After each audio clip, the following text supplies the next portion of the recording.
Bien, muchas gracias. Y pasaríamos al último tema, ¿no?, que son las medidas urgentes para poder avanzar hacia un nuevo pacto fiscal.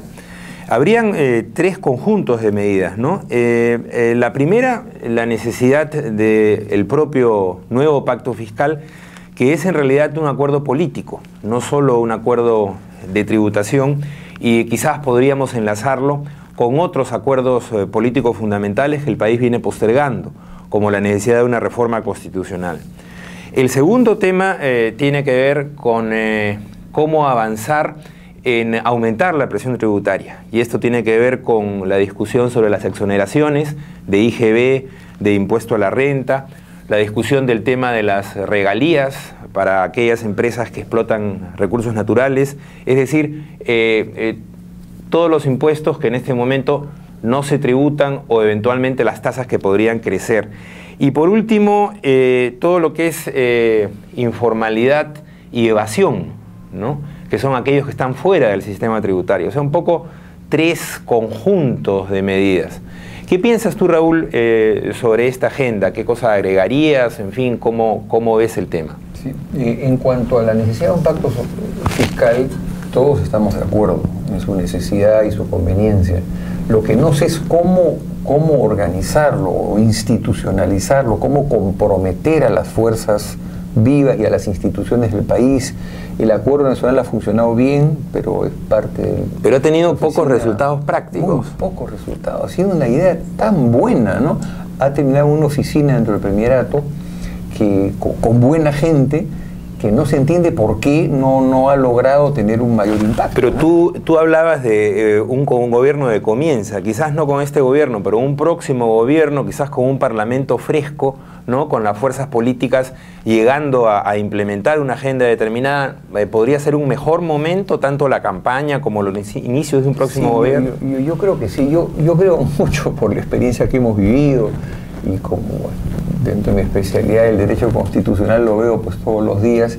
Lo que no se arranca en un gobierno, en los 1 o 2 primeros años, es casi imposible implementarlo al 3º, 4º, 5º año. Entonces, los gobiernos deberían arrancar ya con estos temas, lo cual implica que en la campaña electoral los principales candidatos o los más fuertes deberían comenzar a hablar de estos temas y a comprometerse a que una de sus primeras acciones de gobierno sea esta, porque si no es muy difícil después implementar un programa de esta naturaleza.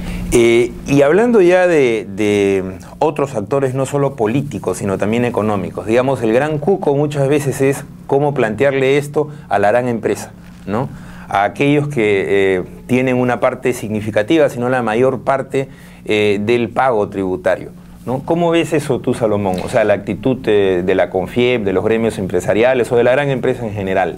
Yo creo que la gran empresa en general, los grandes líderes, digamos, económicos del país, los grupos económicos, tienen conciencia de que este es un problema en el país. No se puede seguir avanzando en la lucha contra la desigualdad, la pobreza, si este sistema tributario o fiscal se sigue manteniendo, ¿no? Entonces yo creo que ahí no habrá problemas. Me parece a mí que ahí no habrá problemas. Yo creo que más bien el problema es un problema cultural.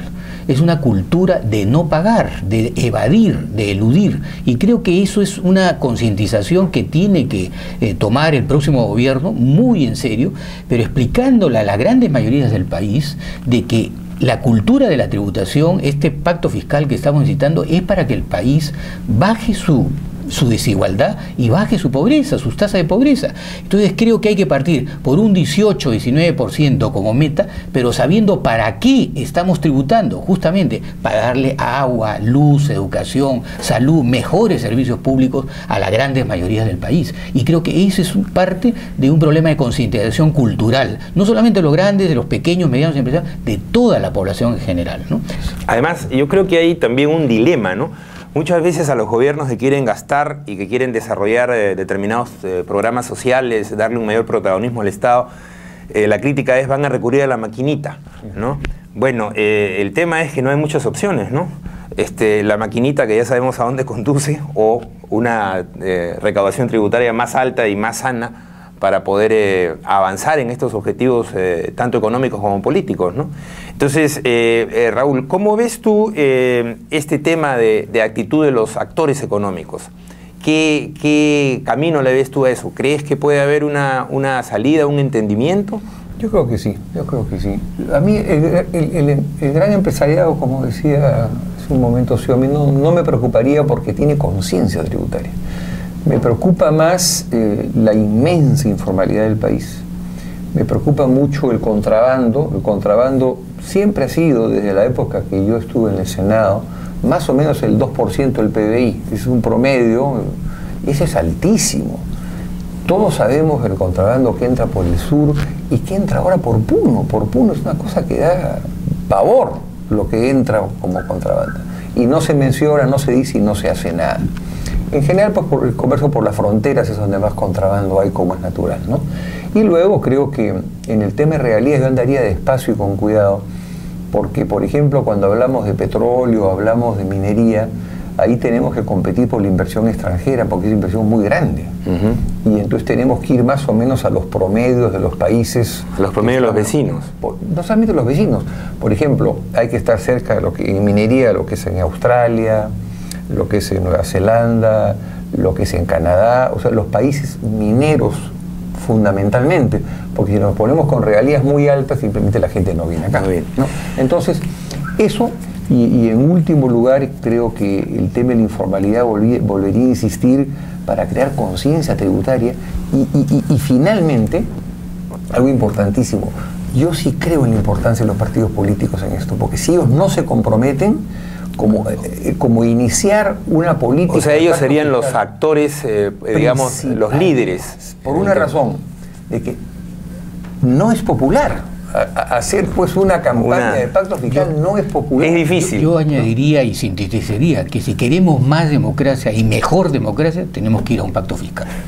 Bueno, amigos, sumando entre exoneraciones, contrabando e informalidad, tenemos ya como 23% de presión tributaria.